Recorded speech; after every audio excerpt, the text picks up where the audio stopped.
Esta es la segunda parte de la historia del mundo. Si quieren comprenderla más completamente y sumergirse en los orígenes de la civilización humana, les recomiendo que primero vean la primera parte. Allí exploramos las bases y las raíces de las culturas antiguas que han dado forma al mundo en el que vivimos hoy.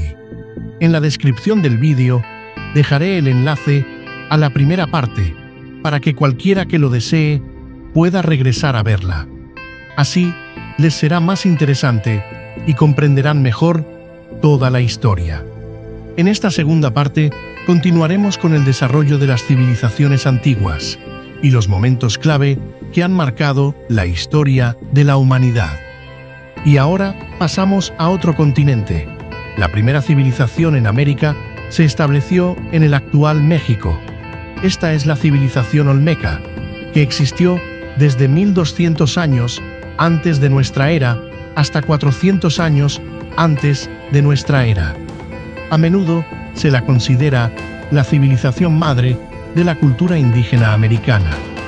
Desafortunadamente, aunque no se sabe mucho sobre ellos, principalmente debido a su escritura en un lenguaje híbrido que los historiadores aún no han podido descifrar, uno de los pocos restos que nos han quedado son las 17 colosales cabezas de piedra de la cultura mesoamericana. Existe la creencia de que solo la cabeza puede contener la experiencia emocional de un individuo. Por eso, puede que no conozcamos los nombres de sus líderes, como sí sabemos de otras civilizaciones como Ramsés o Hammurabi, pero al mirar a través de los ojos de una cabeza de piedra, aún podemos sentir su presencia de alguna manera.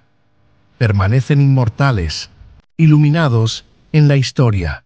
Quizás algún día descubramos quiénes fueron.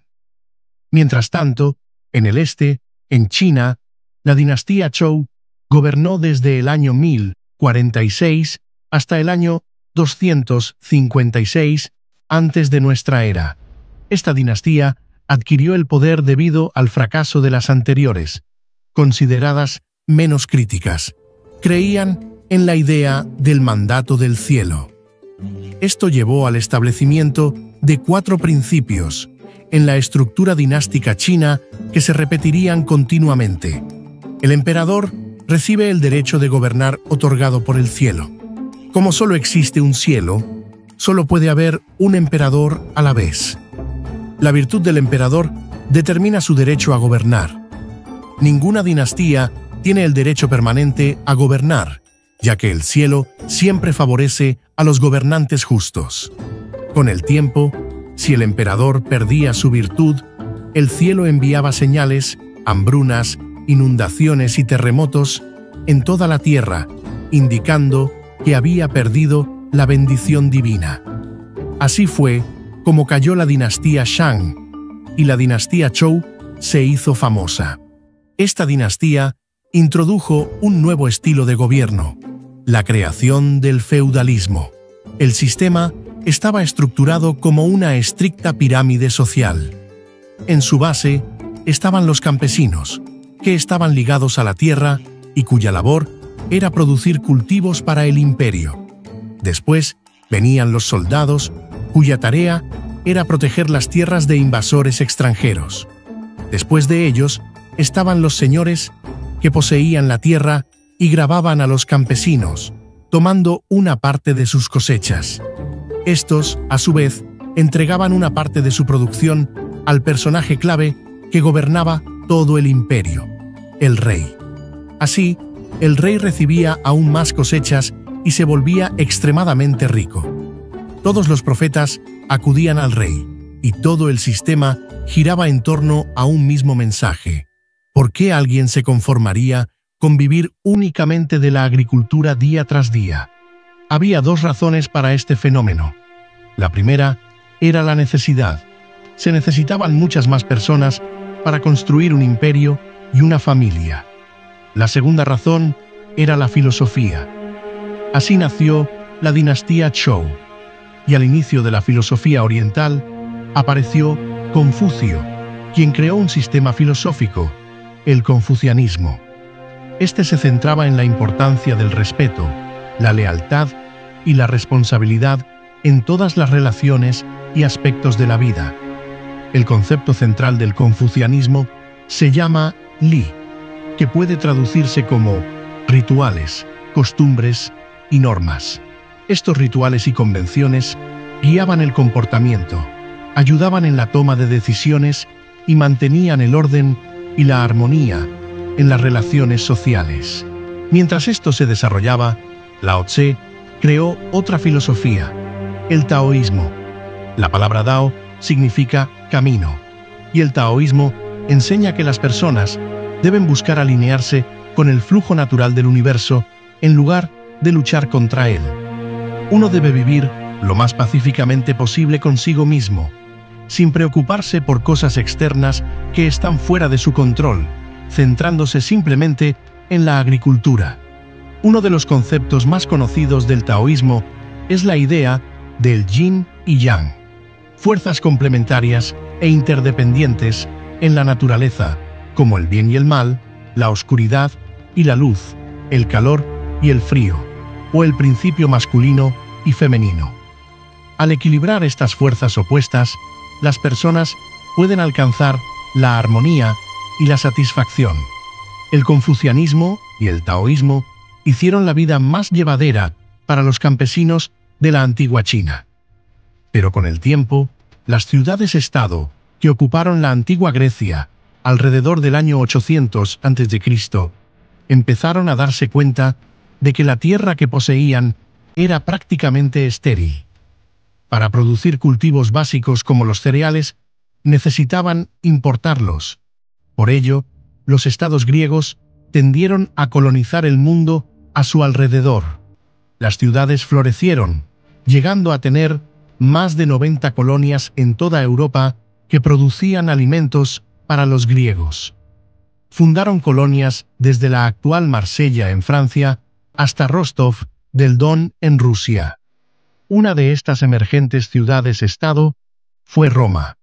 Según cuenta la leyenda, Rómulo y Remo fueron abandonados por sus padres para ser arrojados al río. Mientras su cesta flotaba por las aguas, una loba encontró a los dos huérfanos y los ayudó a sobrevivir. Cuando Rómulo y Remo alcanzaron la edad adulta, decidieron fundar una ciudad en el lugar donde la loba los había salvado. Sin embargo, esto provocó una disputa, ya que ambos hermanos querían que la ciudad llevara su propio nombre. Entre ellos surgió una lucha despiadada, en la que finalmente Rómulo dio el golpe final y mató a Remo. Esto ocurrió en el año 753 a.C. Mientras las ciudades-estado griegas colonizaban, Ciro el Grande estaba a punto de asumir el control del imperio. En aquel tiempo, los persas estaban bajo el dominio del imperio medo. Según la leyenda, cuando nació Ciro, su abuelo, el rey de Media, tuvo la premonición de que su pequeño nieto algún día se rebelaría contra él. Conociendo esto, el rey ordenó a su principal consejero que matara al bebé. Pero el consejero se lo entregó a un pastor, quien crió a Ciro.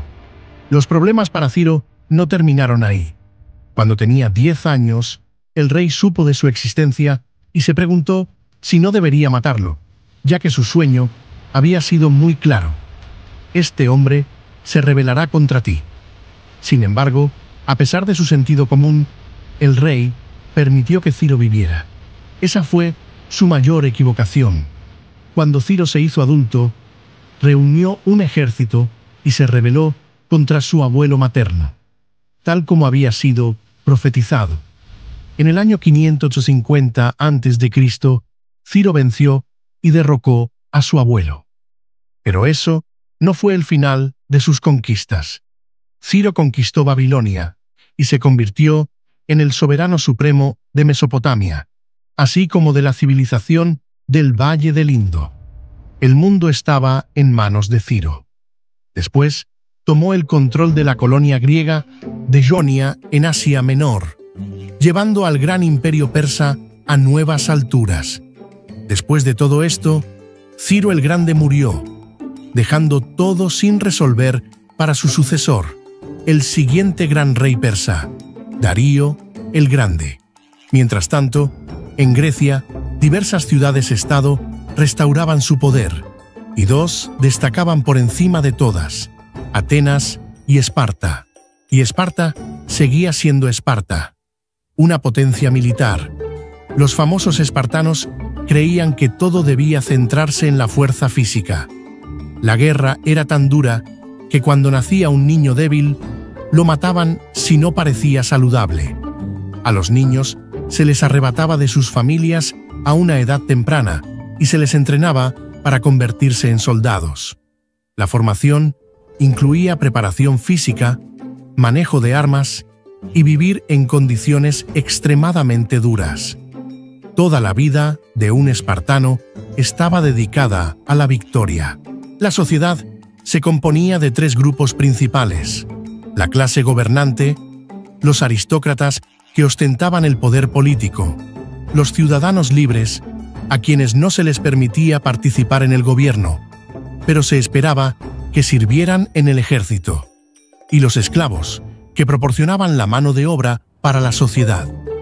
Esparta era en parte brutal y militarista. Mientras tanto, otros pueblos al norte experimentaban con la idea de la democracia.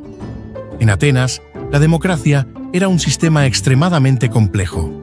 Existían dos órganos principales: el Consejo de los 500, elegido por sorteo, y la Asamblea Popular. Cada tribu debía proporcionar 50 ciudadanos que sirvieran durante un año en el Consejo. Cada ciudadano recibía una ficha personalizada que se insertaba en una máquina especial llamada Clerotherion, una tecnología con tubos y bolas que seleccionaba a los representantes de cada tribu. En la asamblea, cada ciudadano tenía derecho a votar, pero para ser ciudadano había que ser hombre, nacido en Atenas, de padres atenienses, y no ser esclavo. El Consejo de los 500 preparaba la agenda para que fuera votada por la asamblea, donde más de 30.000 personas podían votar en cualquier momento. Esto generaba un completo caos, por lo que el Consejo nombraba a 9 presidentes cuya función era garantizar el cumplimiento de las reglas y procedimientos. La asamblea votaba las medidas que debían adoptarse, así como temas como el nombramiento de generales, leyes y otros asuntos gubernamentales.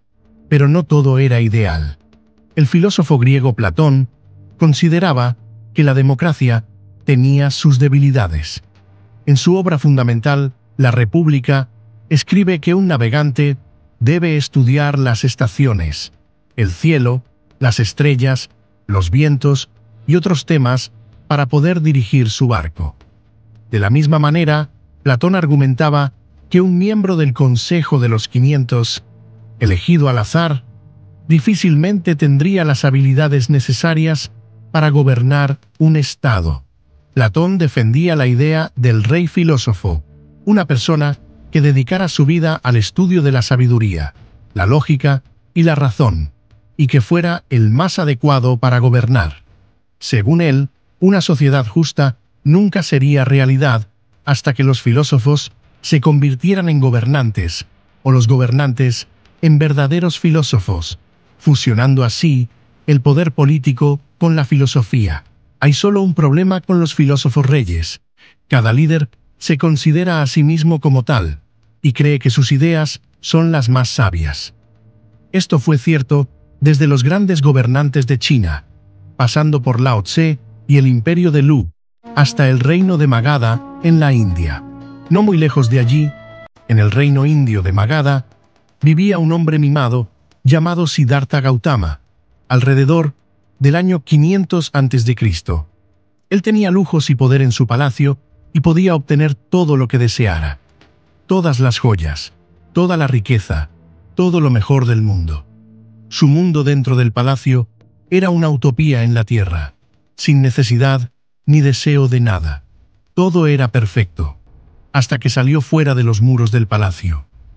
Cuando Siddhartha dio sus primeros pasos fuera del palacio, vio a un anciano muriendo en la calle frente a él.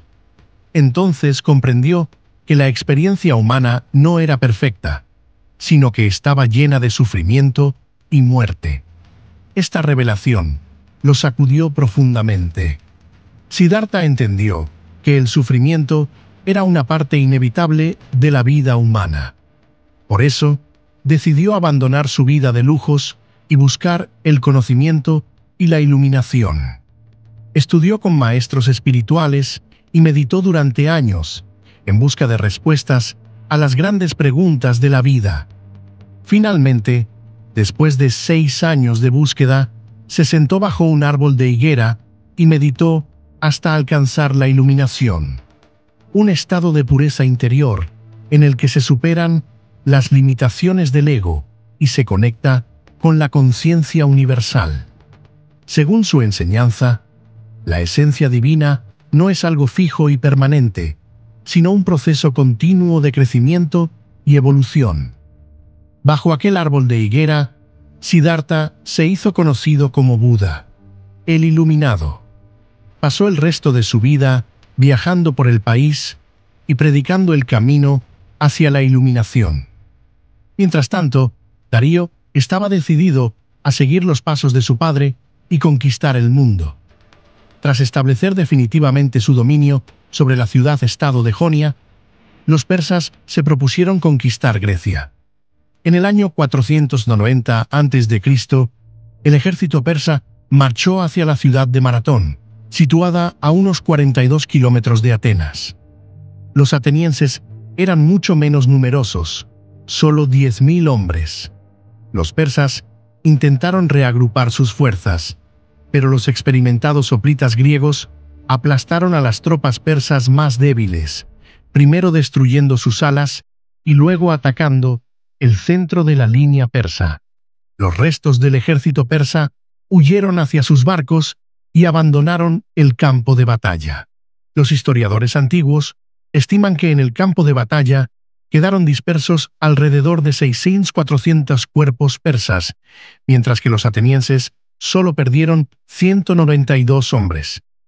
Después de la batalla, el mensajero ateniense Fidípides corrió los 42 kilómetros desde Maratón hasta Atenas para llevar la noticia de la victoria. Exclamando con alegría, anunció que los atenienses acababan de vencer al poderoso imperio persa. Toda Atenas enloqueció de alegría ante aquella fantástica noticia.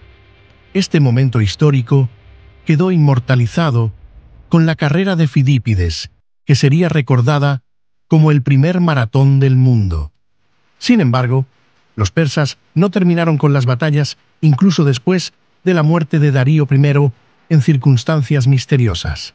Su hijo, Jerjes I, tomó la corona y estaba decidido a completar el legado de su padre. En el año 480 a.C., reunió una enorme fuerza invasora de más de 100.000 soldados, firmemente decidido a conquistar Grecia. En un paso estrecho conocido como las Termópilas, el rey espartano Leónidas lideró a sus 7.000 espartanos y tropas aliadas para mantener la posición. Las fuerzas griegas unidas eran conscientes de su desventaja y elaboraron un plan audaz: atacar a los persas en lugar de esperar la ofensiva enemiga. Los soldados lanzaron un ataque sorpresa que tomó desprevenidos a los persas y rompió su formación. A pesar de este éxito inicial, el ejército griego fue finalmente vencido, ya que los persas atacaron por todos los flancos y lograron romper la defensa. Leónidas y sus hombres lucharon con un valor y determinación extraordinarios, pero perdieron la vida en la batalla. Después vino la batalla de Salamina, un combate naval entre 500 trirremes persas y 300 barcos griegos. Aunque la situación no parecía favorable para los griegos, el gran general ateniense Temístocles ejecutó su estrategia. Atrajo a la flota persa a los estrechos de Salamina, donde los griegos asestaron golpes devastadores y bloquearon la retirada del enemigo. Tras una feroz batalla naval, la victoria en Salamina cambió el curso de la guerra y trajo nuevas esperanzas a las ciudades-estado griegas. Los persas se retiraron a su imperio, dejando al general Mardonio al mando de las tropas. Mardonio continuó las acciones militares, pero tras los fracasos diplomáticos, los persas decidieron atacar de nuevo. Los griegos sabían que debían unirse. 30 ciudades-estado diferentes colaboraron y enfrentaron al enorme ejército persa de 110.000 hombres, que pretendía someter Grecia. Aunque era menos de los 150.000 esperados, el ejército persa seguía siendo feroz y decidido. Los griegos utilizaron estratégicamente el terreno, combatiendo en zonas elevadas, lo que les ayudó a contrarrestar la superioridad numérica persa. Finalmente, los griegos derrotaron a las fuerzas persas y aseguraron una victoria decisiva. Los persas sufrieron grandes pérdidas y el general Mardonio murió en la batalla. La batalla de Platea marcó el final de las guerras greco-persas y puso fin a la amenaza persa sobre Grecia. Este fue el final de esta parte de la historia del mundo. Si quieren continuar este viaje al pasado y descubrir más sobre las grandes civilizaciones, no olviden suscribirse al canal. Así no se perderán la próxima parte. Gracias por ver.